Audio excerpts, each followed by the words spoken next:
I've decided in this podcast or vlog to do something a little different, something off the beaten path.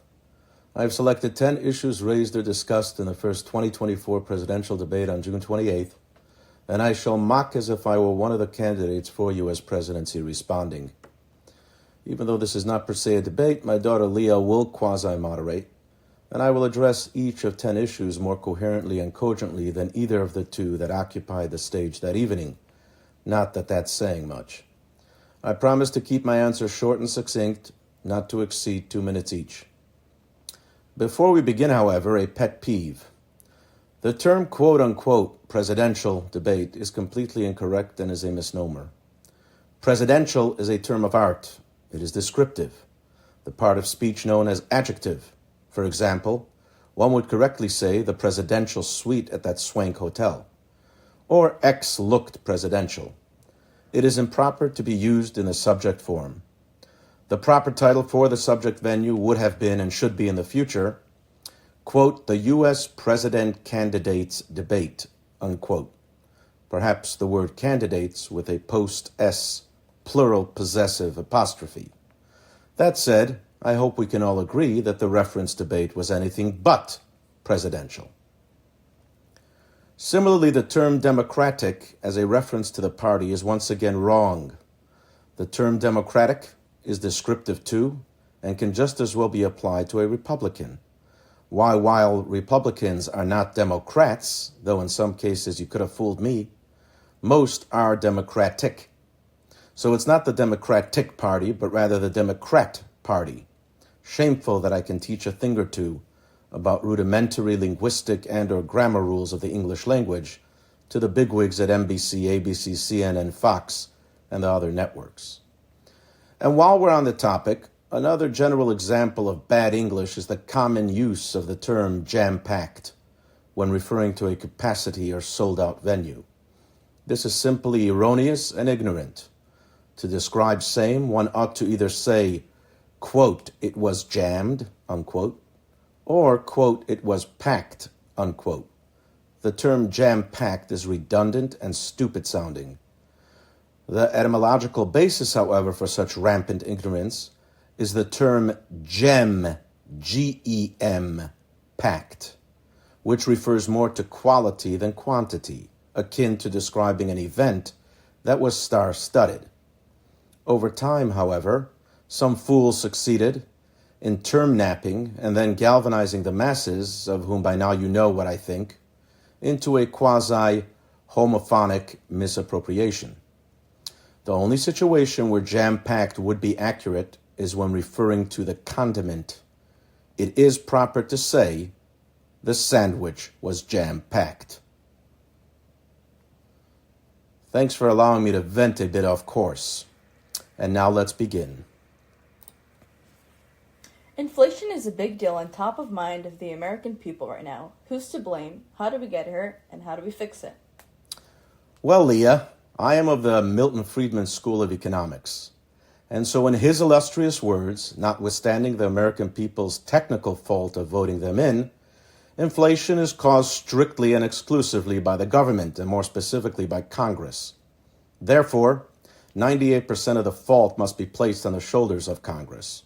Congress creates a straw man and then calls in the big boys, otherwise known as the Federal Reserve, to eradicate it. This has been Congress's game for 100 years. At some point, however, I fear the game will no longer be sustainable and will crash and burn. That said, the fix is this. Gold is precious because it is scarce. When something is plentiful, it becomes worthless. Ask 1923 Germans. How do you stop the streets from flooding with green, otherwise known as Geld? You halt the printing presses. How do you halt the printing presses? You halt spending. How do you halt spending? You halt stupid. How do you halt stupid? I have no idea.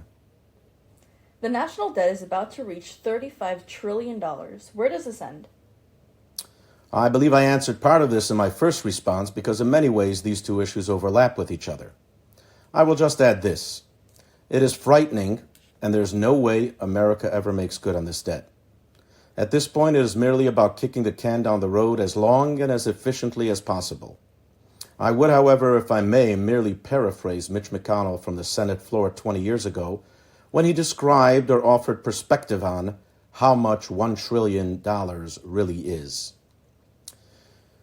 Quote, if I gave you $1 trillion when Jesus was born and you spent $1 million per day since, today, 2,000 years later, you would still have $270 billion left.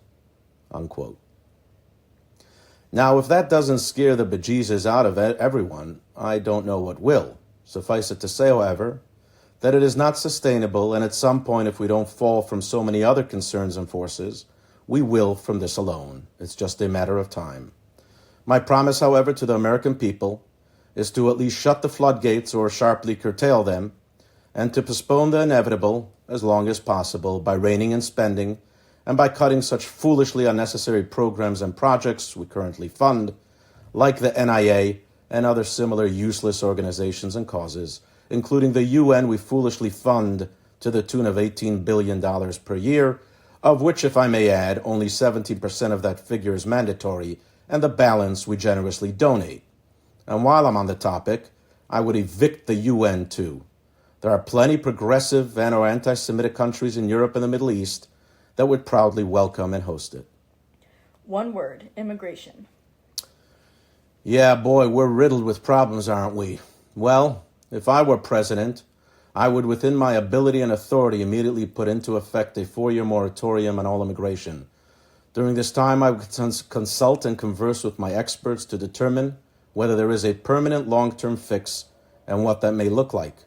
As to border crossings, I would completely shut down our southern border, save for possibly the San Diego-San Ysidro crossing. As to a wall, I'm not sure how feasible or practical and or cost-effective it is, but I would certainly focus much more border patrolmen along that stretch and perhaps shore up our radar systems so that it is more robust and effective. A follow-up. But you're Jewish. Your parents or certainly grandparents were immigrants, were they not? How then can you be so heartless and inconsiderate? Am I glad you asked that question? You and the media and others make this comparison or simile all the time when there's no comparison whatsoever because of the following. 1, my ancestors were fleeing true genocide, and although it may be argued that some even today suffer similarly, first, it is a minority. Second, there are at least 100 other countries where one may seek immigration or asylum. For a change, let the rest of the world share the burden of this problem and so many others, which heretofore has nearly exclusively been borne by the U.S. 2, my grandparents and many of that generation didn't come here to be a ward, no sense of entitlement. They came to contribute, to enhance their lives and those around them. They came to pursue the American dream, unlike today's immigrant, where it's all about either free ride or free crime. 3, back then the U.S. population was less than half of what it is today, and the U.S. could stand to even encourage immigration.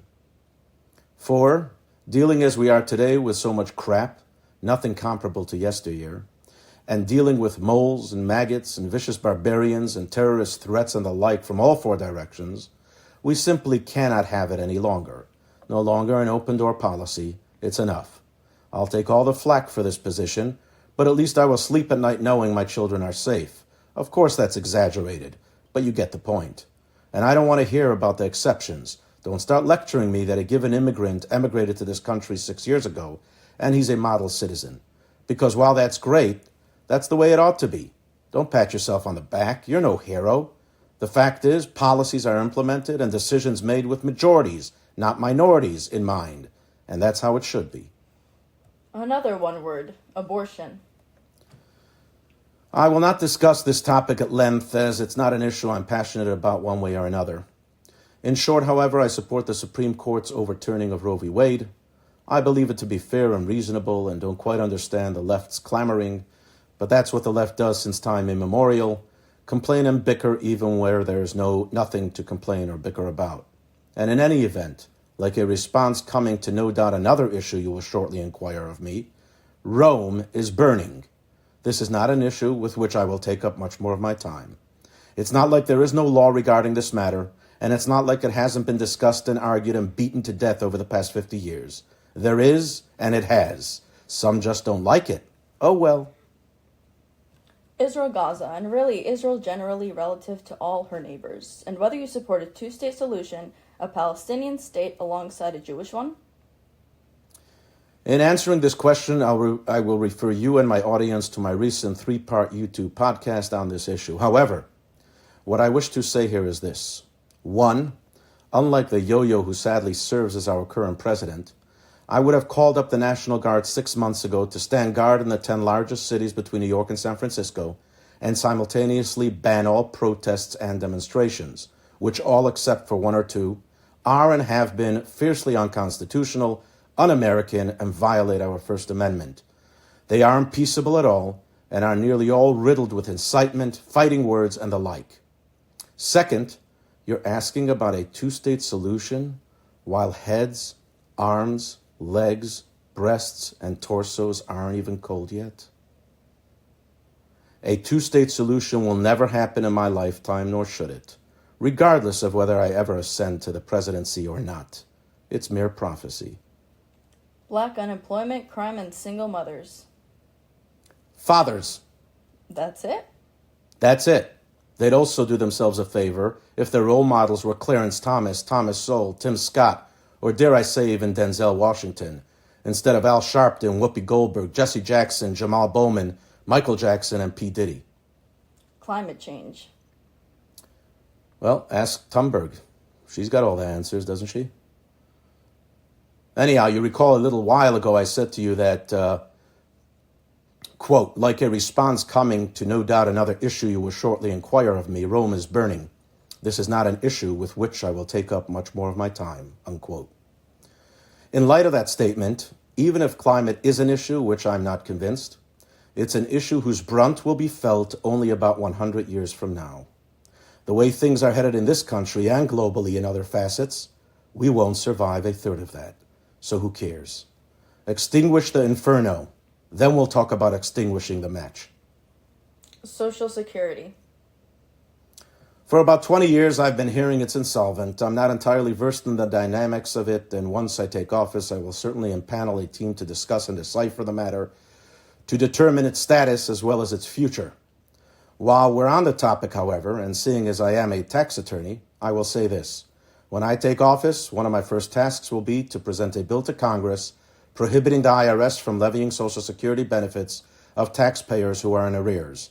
I believe the current policy or law to be unfair and unsound, and I would like to see it repealed. Social Security should be off limits to all levies and seizures. Period. What is your position on either age or term limits? While it is quite clear, at least in one current case, that age is a significant factor, I don't believe age restrictions should be placed on eligibility of U.S. president candidates. As to term limits, I think I'm okay with limits per se, but perhaps they should be slightly expanded to, say, max 3 terms or some similar modification thereof. For example, I might be okay with consecutive term limits of no more than 2. Mr. Poulter, closing remarks? For my closing statement, I'm going to post the link to a wonderful clip entitled The Most Honest 3 Minutes in Television History in the description box below. I will only add this.